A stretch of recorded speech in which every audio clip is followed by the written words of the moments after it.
Palawan para sa merienda.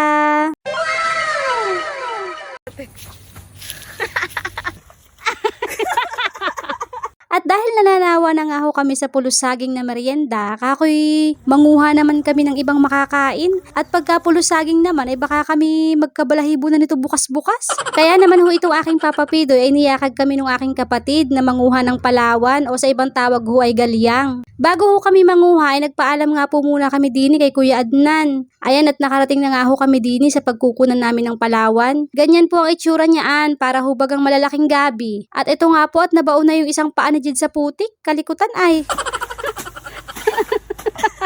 Kaya naman po pala hindi mabunot yung paa, ay pinipilit isama yung tsinelas niya sa paghugot. Agad na nga ho hinukay ni Papa aring Palawan. Bareta na nga ho ang dinala ni Papa na panghukay, at mahirap nga daw ho talagang manguha ng ganari. At ito po pala ay malalim ang baon sa lupa, bagaman sa tubig ho ari tumutubo. Ay baling hirap hukayin at bunutin, kanda talbog si Papa ay. Maya-maya ho ay ayun, nakakuha rin si Papa.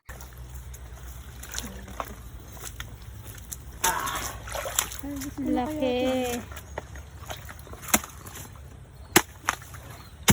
Yung pinakang puno nga laang ho ang kinukuha dyan. Yun na ho yung pinakang laman nitong Palawan na pwedeng kainin. Napakalaki nga ho ng laman ay oh. Pagkatapos ho naming manguha ng Palawan ay dumiretso ho muna kami sa bukal at nang makainom ho at makapaghinaw. At bago ho yun ay nadaanan ho namin iring napakagandang pagmasda na pinyahan. Sayang nga lang ho at hindi natin naabutan yung mga bunga at nag-harvest na nga daw po. Bago ho dumating sa bukal ay bumanat din naman itong chuchay nyo ay. Tawa naman si paring Pidoy nyo ay. Sa mga anak na di nakainom ng gamot. Maya-maya ho ay nakarating na ho kami din sa bukal. Dito ho nag-iigib yung ibang mga kabarangay na walang sariling supply ng tubig. Maliit lang ho itong bukal, pero awa ng Diyos ay hindi ho nauubos ang tubig. Naiinom nga din po pala ang tubig dito. Dito nga rin ho nangangadlo si Papa noon nung wala pa po kaming gripo sa bahay. Nasa 15 years ho siyang nag-iigib dito sa bukal na ito. Ayon ho sa matatanda dito sa aming lugar, ay panahon pa daw po ng hapon ay nandinin na ho itong bukal. Namamangha nga rin po ang marami dahil noong dumating ho yung time na dito ho nag-iigib yung mga kalapit barangay pati yung mga taga-bayan, ay hindi man laang daw ho ito naubusan ng tubig kahit ganito laang ho kaliit na halos tabo laang ho ang kasya. Sa hapon pa nga ho namin lulutuin yung mga pinanguha naming Palawan, at kinahaponan nga po ay tinadtad na rin ni Papa. Sa totoo nga lang ho ay ngayon laang din ho kami makakatikim ng ganari, pero yan pong si Papa ay bata pa laang ho siya ay kumakain na po siya talaga ng ganyan. Ay idadamay laang daw ho niya kami ngayon. Sabi nga po pala ni Papa ay yung ganito nga daw pong root crop ay may panahon din. Pagka tinikman nyo po at naramdaman yung makati sa bibig or sa dila ay kamutin laang daw ho, charot. Ay wag nyo na hong kakainin, bagay gayon. Ibig sabihin laang ho ay hindi po panahon. Hintayin mo lang at kayo din na magkakatuluyan.